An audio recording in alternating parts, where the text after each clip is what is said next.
उसने ऐसा बोला। जब भगवान पारसनाथ स्वामी का जीव कल्याण कर सकता है, हे मित्र, चांडाल ने धनुष बाण छोड़ा तब भी मुनिराज ने आशीर्वाद दिया। श्रेणिक ने मृतक सांप गले में डाला तब भी यशोधर मुनिराज ने मंगल सुभाषिष दिया। रागी के अंदर द्वेष खड़ा हो सकता है, विरागी के अंदर तो समता ही होती है। राग द्वेष किसके अंदर आएगा? कुछ भी सुन के जो स्वयं मोही हो, रागी हो, द्वेषी हो, वो तो कषाय जागृत कर लेगा। लेकिन कह रहे हैं कि यदि वीतरागी श्रमण है तो वैरागी के अंदर तो समता ही होती है। विपरीत काल के आने पर भी वे मोह राग द्वेष के परिणाम नहीं बनाते। ओहो, बिल्ली के मल की गंध और कस्तूरी की सुगंध, इन दोनों में एकता कैसी?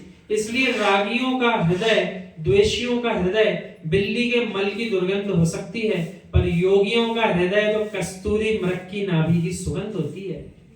दो प्रकार से घटा दिया, सुगंध और दुर्गंध के माध्यम से।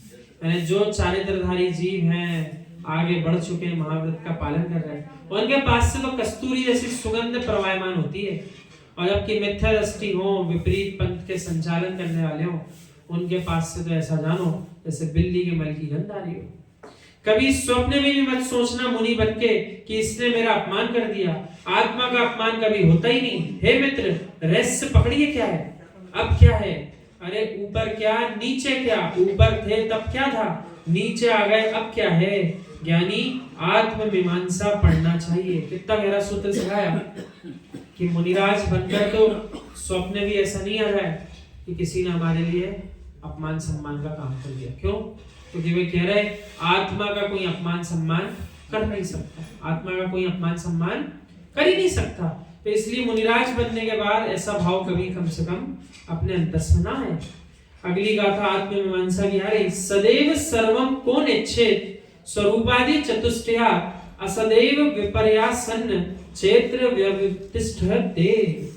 अब इसका अर्थ बताएंगे 74वें पृष्ठ पर। हे ज्ञानी, जब गुरु डांटे तो सिर नीचे करना चाहिए, जब गुरु समझाए तो सिर ऊंचा करना चाहिए। यही शिष्य की पहचान है। यानी क्या कह रहे हैं? गुरु के मुख से यदि किसी बात पर ऐसा लगे कि डांट पड़ रही हो, तो उस समय उनको निहार करके देखने का प्रसंग नहीं बनता। तुरंत निगाहें नीचे झुक जाना चाहिए कि हमारे लिए आचार्य परमेश्वर कुछ टोक रहे हैं। और जब कुछ धर्म समझा रहे, कुछ वाचना कर रहे, तो उस समय नीचे मुख नहीं, ऊपर मुख करके उनको निहारना चाहिए कि क्या कह रहे हैं। जब गुरु तत्व को समझाएं तब उनकी आंखों को देखो। सच्चे शिष्य की यही पहचान है। गुरु समझा रहे और शिष्य इधर उधर देख रहा है, सिर भुजा रहा है। हे मित्र, जब तक कन्या, वधू और शिष्य को समझाने पर जिनकी दृष्टि जमीन पर टिकी हो, तब तक समझ लेना ये समझ सकते हैं। और जिसने अंगूठा उठा दिया हो, अब गुरुओं को शांत हो जाना चाहिए, क्योंकि अब इन पर कुछ असर नहीं हो सकता। यही नीति है। यानी गुरु भी इतना निहार लेते हैं, कब तक शिष्य समझना चाह रहा है, ग्रंथों का अध्ययन करना चाह रहा है, तब तक ही खाएंगे। वे पकड़ पकड़ के किसी को अध्ययन कराने की क्षमता वो जानते नहीं है। करा भी देंगे तो उससे प्रयोजन क्या है? वो समझने वाला तो समझने को तैयार ही नहीं। तो यहाँ पर कह रहे हैं नीति सिखा रही है, जब गुरु समझाए तो उनके लिए आंखों में आंखें डाल के समझो। भैया गूढ़ विद्याएं हमारे आगम में, कभी कभी लगता है आपको सब निकाल कर दे दूं, पर मेरी क्या ताकत है? सर्वज्ञ देव सब नहीं दे पाए, विशुद्ध सागर क्या दे सकते हैं? मेरे पास है ही क्या?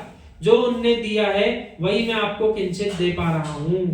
देखो आचार्य परमेश्वरी ने क्या कहा कि जो सर्वज्ञ देव थे वे भी सब कुछ नहीं बता पाए, तो बोले विशुद्ध सागर जी क्या आपको सब कुछ बताएंगे? और ऐसा ही अनुभव हमको भी हो जाता है। उनसे जो कुछ सुनते हैं ना, तो हम भी सोचते हैं ये भी बताने वाली बात है, याद रखना है, बता देंगे, ये भी बता देंगे। और हमसे पूछो कि हमें अगर 100 बात सुनते हैं तो 5 यदि आपको बता दें किसी दिन, तो ऐसा लगता है आज तो बहुत समय निकल गया। यानी इतना कुछ गुरुओं के पास है कि अपन तो सब समझ सकते हैं, लेकिन उसको समझाने की क्षमता अपने शब्दों में नहीं है। समाज के प्रति, देश के प्रति, राष्ट्र के प्रति, प्राणियों के प्रति करुणा का भाव उद्वेलित होता है, तब लगता है कि यथार्थ में हृदय बोल रहा है। यही तो पहचान है सम्यक दृष्टि। मात्र वो ऐसा नहीं होता उसने जनवाणी का अध्ययन कर लिया और बस तरह ऊंची गर्दन करके चले आ रहे। अरे उसके हृदय में अहिंसा के परिणाम इतने जागृत हो जाएंगे पग पग पे हर क्रिया क्रिया में उसको अहिंसा धर्म दिखाई देता है, मेरे माध्यम से हिंसा तो नहीं हो रही। अब जैसे लघु शंका दीर्घ शंका तो श्रावक श्राविका भी कर रहे हैं, मुनिराज हारिका माता जी भी कर रहे हैं। तो भेद क्या? वे महाव्रती हैं, अहिंसा धर्म के पूर्ण पालक हैं। सो वे जब हम क्रियाओं को करते हैं उसके तुरंत बाद कोई भी काम बाद में करेंगे, सबसे पहले कायोत्सव करते हैं। तो गड़बड़ हो गई तो वो करना पड़ी, मजबूरी है। तो क्या ये सब क्रियाएं श्रावक को नहीं करना चाहिए क्या? वो भी देखिए क्रिया कर रहा, लेकिन उसके अंदर